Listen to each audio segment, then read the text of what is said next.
Hey there, dog lovers. Today, I'm diving into an incredible story about how therapy dogs are making a huge difference in pediatric emergency rooms. Imagine this.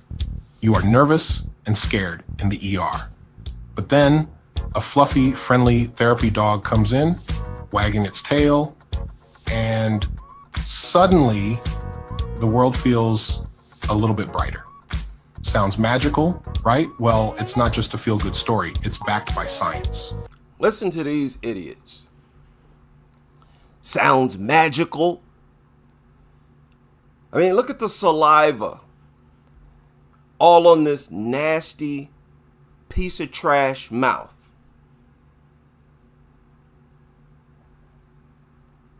Now, you heard what he said at the very beginning, right? Hey there, dog lovers. Yeah. Say it again for the people in the back. Hey there, dog lovers. What makes you think everybody in the ER is going to be a dog lover?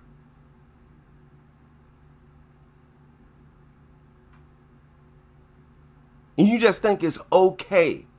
These people act like psychopaths. Dog lovers themselves should reject stuff like this. They should reject this idea of forcing dogs. What do y'all get out of that? They act like it gives them some type of pleasure to make people accept dogs and love dogs. Get out of here. Notice this video was uploaded a week ago. Look at the title, Therapy Dogs, Heroes in the ER. It's almost got 10,000 views already. Shows you how YouTube promotes pro-dog content and suppresses objective content. Today, I'm diving into an incredible story about how therapy dogs are making a huge difference. It's crazy. He's talking about the emergency room, and then they show a video of this nasty turd parasite walking with its mouth open, drooling everywhere.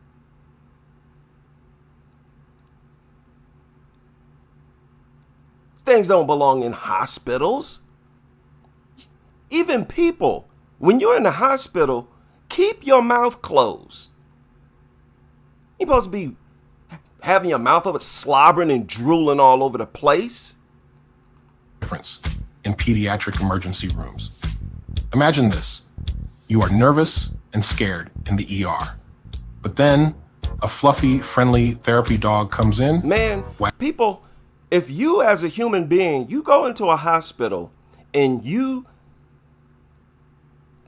got your mouth open and you're drooling everywhere and saliva's getting everywhere, people would look at you as if you are a threat to the general public. You'd be viewed as a health hazard. People would look at you as a threat. They'd instruct you to close your flipping mouth. And if you couldn't, they would have to do something about it. If that's the case with people, that's the case with dogs. And again, what makes these people think that everybody likes these things? That really makes me sick. You know how dumb you have to be and brainless you have to be to assume something like that? The therapy dog comes in, wagging its tail. Yeah, the therapy dog comes wagging its tail. These weirdos getting some type of nasty, weird sexual pleasure seeing a dog wag its tail. Get out of here with that too. All of this is sexual energy. These are a bunch of nasty zoophiles, if you ask me. That's my personal opinion. That's my theory. Ain't no normal person gonna talk about an animal like this. Go talk about no animals like this. As if it's their flipping husband or wife. Wagging its tail, and suddenly the world feels a little bit brighter. Sounds magical, right? Well, it's not just a feel-good story. It's backed by science. A recent clinical trial. Okay, now that I got my little monologue rant out the way, let's listen to the details of this so-called study. Again, this was uploaded a week ago. At Riley by science. A recent clinical trial at Riley Children's Hospital in Indianapolis found that spending just 10 minutes with a therapy dog can significantly reduce anxiety. And if they did reduce anxiety, they probably reduced anxiety for 0.1% of the participants. And y'all made this video based on that percent. In young patients. The study can significantly reduce anxiety in young patients. And what do you mean young? Why are you specifying young patients? If you ask me, it's less likely that young patients will become calmer. Nobody becomes calmer when dogs are around. Nobody. That's why they push this lie so hard, people, because it's so false. They got to turn the propaganda and lies up all the way. The study, published in JAMA, involved 80 people, aged 5 to 17. Here's how it worked. Don't tell me no 5-6-year-old is calmer when you bring dogs in the room. How many people believe this? Because all these people have is word of mouth once again. They don't ever have any real proof. Participants were split into two groups. One group got the standard care. That is hideous, and it looks dumb and retarded. These things look retarded with their mouth. Oh, no other animal does this. Flickering its tongue, having their tongues hanging out. That is a unique liking. For the people who like to see this stuff like that, it's obvious that only a select percentage of people is going to get off looking at something this disgusting. And they keep flaunting it. I mean, talk about an eyesore. This redefines eyesore. One group got the standard care from life specialists who are awesome at helping people cope with stress through play and explaining procedures in people-friendly ways. So they claim that one group only interacted with other human beings. Only. Other group got the same standard care, plus some quality time with a therapy dog. Plus quality time with a dog. So this so-called study, it's mandatory that you're a dog lover. First of all, you're not going to get no results like this with people with xenophobia. People who just don't like dogs. So your so-called study is biased before it even starts, because you're making sure that everybody is a dog lover. Because trust me, a person like this, you're not going to get those results if you're dealing with a person like me. So this ain't no real study. You're a bunch of con artists. That's all this is. With a therapy dog. Now, the researchers measured their anxiety using the FACES scale. Measured their anxiety using the FACES scale. Whatever, dude. In other words, you're lying. You can't present no real proof, no hard evidence.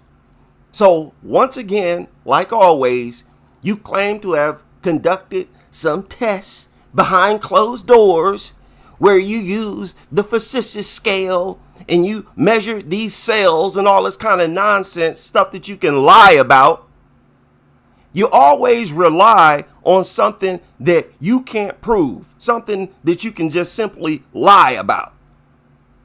Why should we believe you? A nation full of liars. And like I said before, test their blood pressure. Don't tell me blood pressure is not associated with anxiety. When your anxiety goes up, your heart rate goes up. They don't want to do that.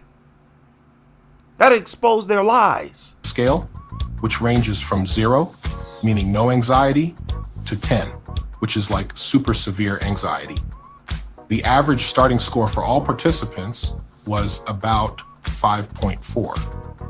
After the intervention, they checked the scores again. Yeah. After scratching on a dog, notice how they offer, according to them, allegedly according to them, they offered both groups human intervention, right?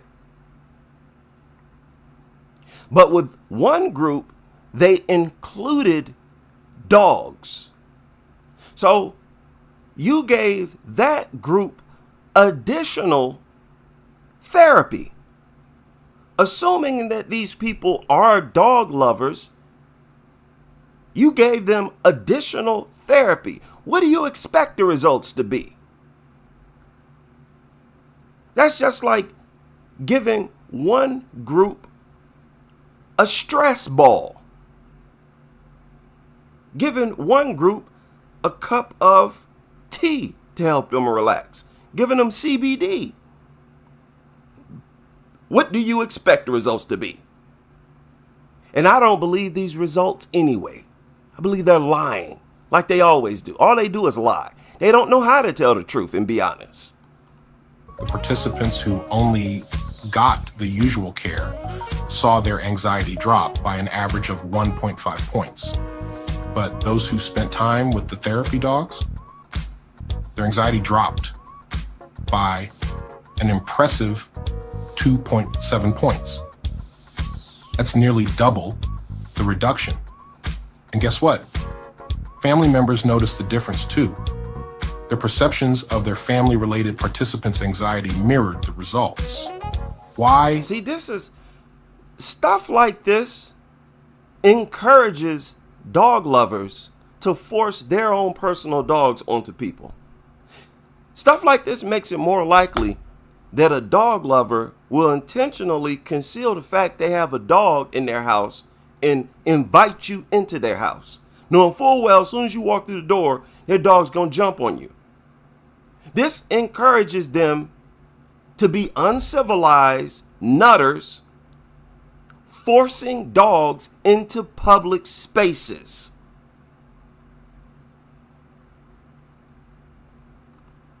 Does this matter? According to the American Academy of Pediatrics, managing anxiety and pain is a crucial part of emergency medical care for people. It's not just about treating physical symptoms. It's also about helping people feel safe and calm. These people are sick. Y'all remember that video where that guy was in jail? And those correctional officers opened the jail door. It was about 4 or 5 inmates inside of one cell. Fairly large room, but it was one cell, 4 or 5 inmates. The correctional officers opened the door and released a dog in there. Videos like this encourage them to do stuff like that. Oh, everybody's a dog lover. Here, take this dog. You degenerate. Lord. I mean, I don't understand how a brain could be that dysfunctional, where you don't stop and say, hey, let me ask, are all of you dog lovers? Is there anyone who doesn't like dogs? They don't even show a hint of humanity and consideration. When it comes to dogs, oh, everybody loves dogs. See, Videos like this makes people dumb. And it's pathetic that people don't think for themselves, that it's that bad. But believe it or not, this stuff like this shapes them in their behavior. Riley Children's Hospital resumed their pet therapy program after a 20-month pause due to COVID-19. And it's making a big impact. You nasty idiots.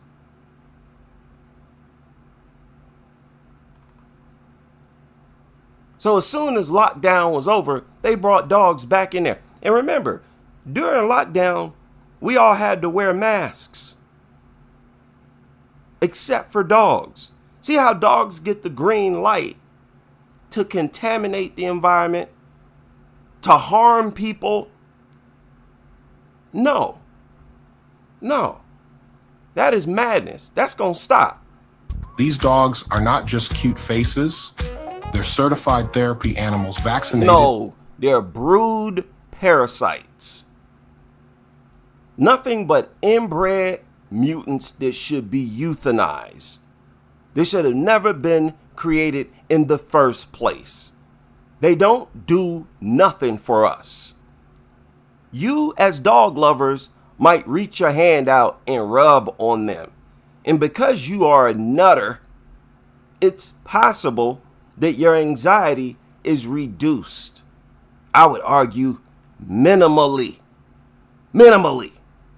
And with the majority of you, your anxiety is going to increase because dogs themselves are not relaxed creatures. They're not. And like I showed yesterday, there's a whole army of dog lovers who have already admitted that their dog, their own personal dog, increases their anxiety. As somebody pointed out the other day, there are dog lovers over there on Reddit who said they had to be on anti-anxiety medication because of their dog.